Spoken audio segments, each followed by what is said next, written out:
Olá pessoal, tudo bem? Bom, nessa aula de hoje, que seria a parte 2 final, né, da nosso curso de matemática financeira básica, que vai tratar sobre os juros simples e compostos. Mas tive a necessidade de dividir essa aula em duas. Então eu chamei de 2.A e a próxima, evidentemente, vai ser a 2.B. Nós estudamos no último vídeo porcentagem, cálculo de porcentagem. Agora nós vamos usar a porcentagem nos juros. Bom, nós veremos nessa parte a introdução, os juros simples e o acréscimo percentual, os juros compostos, vai ficar para a próxima aula. Bom, eu selecionei aqui duas citações de livros, tá? Que ajudam vocês a se conectarem a esse assunto novo.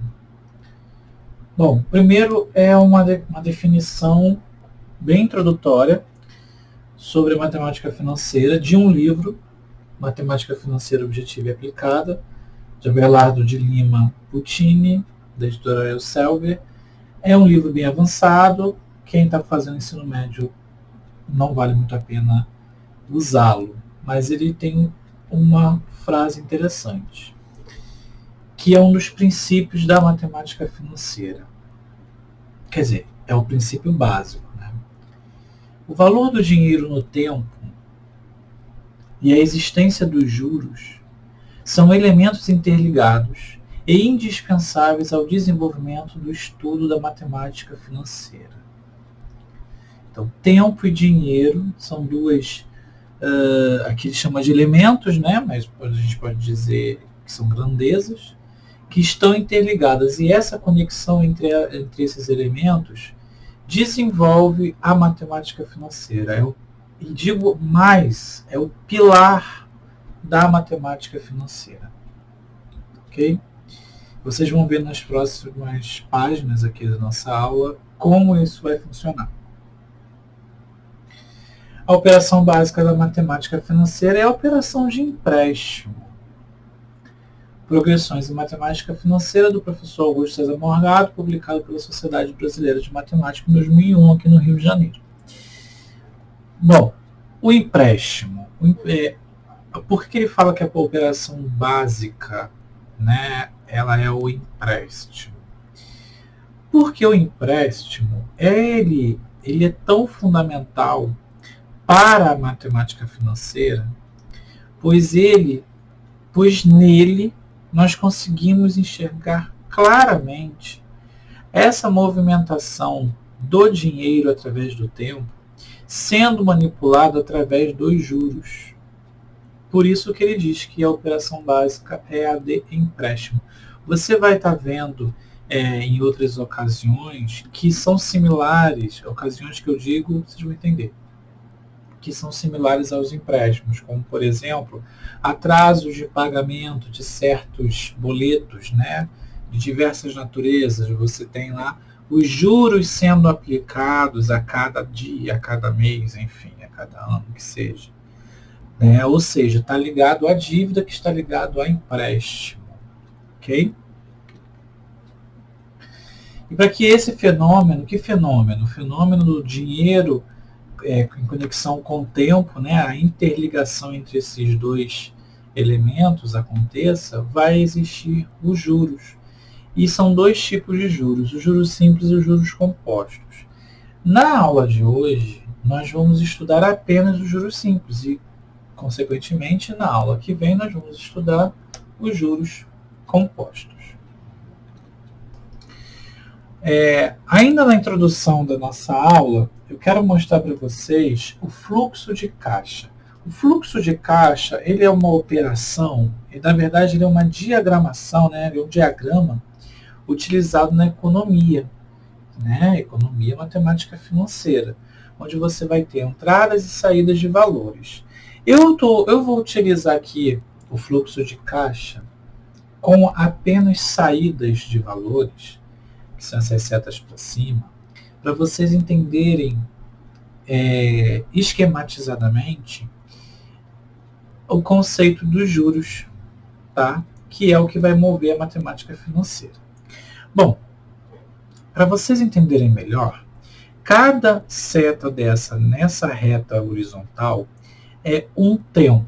Como assim? Vou colocar aqui. T igual a 0, T igual a 1, T igual a 2, T igual a 3, reticências T. Esse T igual a 0, T igual a 1, tá? Ele pode ser o dia, ele pode ser, geralmente é mês, né? Mês 0 é hoje. Daqui a um mês é o mês 1, daqui a 2 meses é o mês 2. Anos, trimestres, semestres, bimestres, semanas, dias. Tá? Mas geralmente é ao mês, ou ao ano, ou ao dia.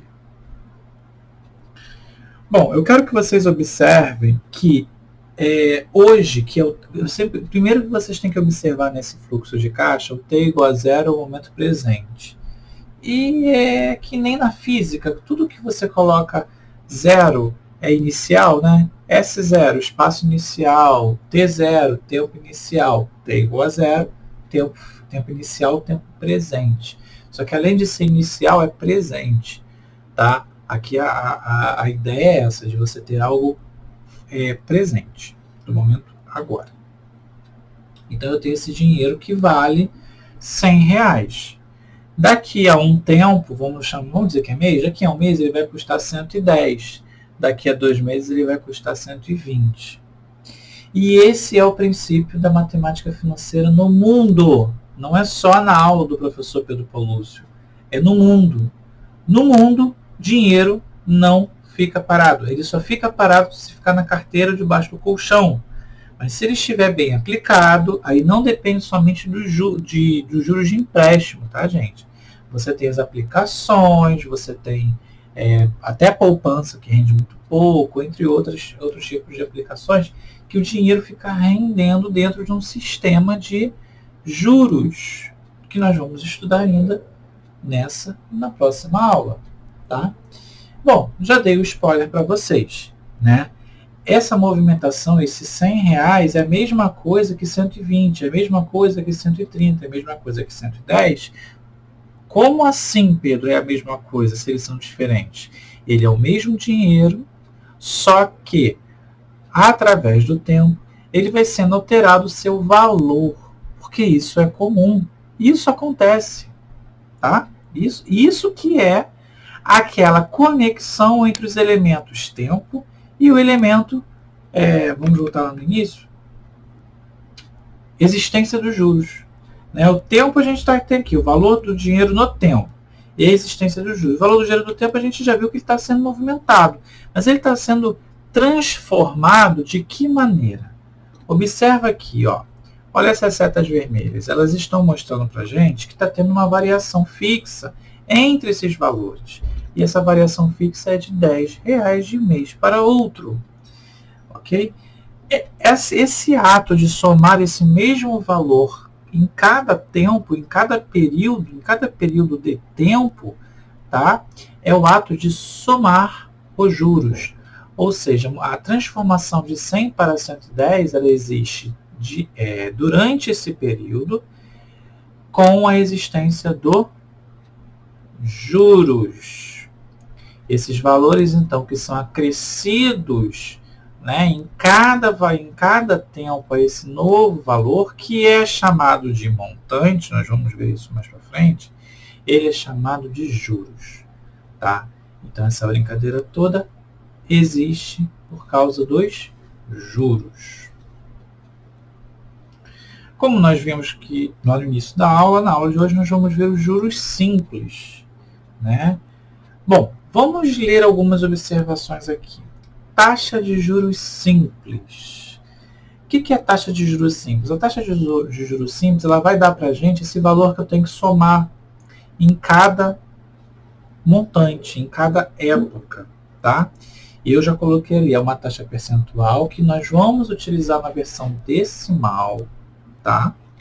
referente a algum tipo de período, ao dia, ao mês, ao ano. Observe que, se eu usei nesse exemplo aqui introdutório esse T, mês, a minha taxa de juros tem que ser ao mês, né? Porque ele vai dizer assim, ele vai render tantos por cento por mês, por dia, por ano. Tá? E esses juros, nos juros simples, ele corresponde a cada período e correspondente a cada período é calculado sobre a quantia inicial. Observe aqui que ele pegou 100 mais 10, depois somou 10, depois somou 10, ele pegou um valor fixado. Esse fixado foi calculado em relação ao primeiro valor, a quantia inicial. Os juros calculados são incorporados ao valor no final do último período. Tá? Então, o objetivo aqui é nós podermos calcular o valor modificado no período que nós quisermos. Nós vamos ver aqui nesse problema que ele vai fixar em 4 meses, né? Esse empréstimo. Ele quer saber quanto que ele vai pagar ao amigo, quanto que Renato vai pagar ao amigo, um empréstimo daqui a 4 meses. Mas vamos entender melhor como funciona o universo da matemática financeira. Leia o problema comigo. Renato contraiu de um amigo um empréstimo de R$ 800 em regime de juros simples, a taxa de 2% ao mês, comprometendo-se a pagá-lo ao final de 4 meses. Então, esse nosso problema nós vamos dividir em 3 partes. A primeira parte é calcular os juros em cima que ele definiu, em cima do valor principal. Bom, ele colocou 2% ao mês, então eu vou calcular primeiro em um mês. Bom, 2% de 800, quem viu a primeira videoaula consegue calcular isso tranquilamente, encontrou R$ 16 de juros produzidos em um mês. Tá? Bom, comprometendo-se a pagá-lo ao final de 4 meses, ele então vai calcular isso para 4 meses. Bom, os juros de 4 meses é 4 vezes o de um mês, que é 4 vezes 16, que é igual a 64. Agora, nós vamos somar ao valor inicial esses juros acumulados para obter o montante, que é o valor final, que é o valor que ele vai estar devendo. 800 mais 64, 864. Por exemplo, se ele tivesse comprometido-se a pagar ao amigo no final de 2 meses, vocês teriam que pagar, vocês não, né? Renato teria que pagar quanto ao amigo? R$ 32 de juros mais 800. R$ 832. Tá? Ou seja, quanto maior for o tempo que ele vai levar para pagar aquela dívida, maior vai ser o valor da dívida. Ok? E isso é muito visto em financiamentos de apartamentos, de casas, de carros. Por exemplo, se você comprar um carro e fizer um financiamento de 5 anos, mas tiver com pagar um financiamento de 3 anos, se você for fazer uma análise geral dessa matemática, é mais conveniente você pagar em 3 anos, porque você vai investir menos do que se você for pagar em 5 anos. Agora, por outro lado, se você tem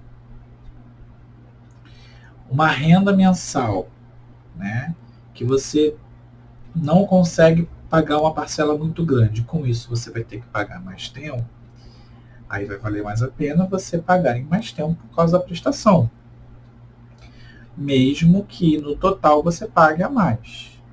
Então a matemática financeira, ela não te dá uma regra do que você tem que fazer corretamente. Ela te dá regras matemáticas e você vai escolher, quer dizer, na teoria, né? Na verdade, você não escolhe. Quem escolhe são os bancos, as financiadoras. Qual é o melhor perfil da regra de matemática definida pela empresa que se encaixa ao perfil do cliente, perfil de pagamento do cliente.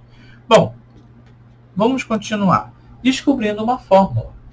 De um modo geral, um capital C, que é, bom, no caso do problema anterior, R$800, empregado durante T períodos, que no caso foi 4, a taxa I, taxa percentual em forma decimal, produz juros J, dados por juros igual a CIT. O que é CIT? É o que nós fizemos no problema anterior. I vezes T, quer dizer, I vezes C, aliás. I vezes C é o percentual, no caso, é o 2% de 800. Depois desse 2% de 800, nós multiplicamos pelo tempo, que é 4 meses. É o que essa fórmula nos mostra. Tá? Mas essa fórmula, juros igual a CIT, ela nos dá apenas o juros calculado, obtido, aliás, naquele tempo ali que ele ficou definido para poder pagar a sua conta. O montante é o que ele vai pagar daqui a tanto tempo. Então, você vai somar esse juros ao capital, não é? Que é o que você estava devendo. Você paga o que deve mais os juros. Bom, tá aí então. O montante é o que vai ser pago, que é o capital mais os juros. Se a gente substituir a equação 1, que é do CIT, na equação 2, que é do montante, a gente vai ter capital mais CIT. Colocando o capital em evidência, você vai ter montante igual a C, que multiplica 1 mais IT. Essas duas fórmulas, CIT e o M, uma vai levar a outra, né? A gente geralmente usa mais a segunda, tá? Porque é o que interessa, o valor do dinheiro daquele tempo. E a primeira? Bom, a primeira é para calcular só os juros, quem quiser pode usar. E a segunda é quando o problema pede o valor acrescido já dos juros, ou seja, o valor a ser pago, o valor, quanto ele vai valer daqui a tanto tempo, quanto esse dinheiro vai valer daqui a tanto tempo. Você usa essa daí. Como que usa? Usa por esse problema aqui. Bom, já acabei deixando a resposta aqui para a gente. O que acontece aqui? Uma dívida de R$2.000 foi contraída a juros simples por 4 meses. A taxa de 5% ao mês. Esse AM significa ao mês. Se for AD é ao dia, se for AA é ao ano, AS é ao semestre, até ao trimestre, tá? Qual será o montante da dívida após esse prazo? Dados do problema. Fórmula a ser utilizada, ele quer saber qual o montante. Então, M igual a C, que multiplica I1 mais IT. Dados informados do problema. Qual o capital? 2.000. Foi o valor do empréstimo. A taxa, 5% ao mês, já transformei na taxa decimal. O tempo, 4 meses. Não confundem T com taxa. T é o tempo. Taxa é a letra I. Tá?